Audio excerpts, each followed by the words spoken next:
یو کس وایي چې آیا په موس کې خبرې کول لا ټیک دي، ځکه چې ذوالیدین رضی الله عنه د موس په دوران کې سوال کړی و، اقصرت الصلاة ام نسیت یا رسول الله. موس دوران کې خبرې کول دا ګناه ده، او چې څوک په موس ولاړ دی هغه دپاره هم ګناه ده، او چې بل کس د بهر نه هغه سره خبره کوي هغه هم ګناه کوي. او خبرو کولو سره موس ماتیږي، چې کله موس کې خبرې وشوي نو موس مات شو. او قرآن کریم کې الله پاک فرمای ولا تبطلوا اعمالکم، تاسو خپل اعمال مه باطلوئ. صریح نهی ده، او ته د هغې خلاف ورزي کې د دې آیت کریمه چې ته خپل عمل باطلې نیت ته تړلی دی باطلې. دغه وجه ده چې کله سړی د څه وجه نه هغه موس ختمی نو هغه به هم په سلام سره ختمی.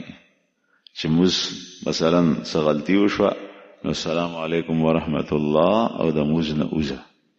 به هر حال موس کې خبرې کول نه دي جایز. کومه واقعه چې په دې پرچای کې تا تپوس کړی دی دا د رسول الله صلی الله علیه وسلم په زمانه کې شوي وه، او د الله رسول حیات او په هغې باندې وحي راتله.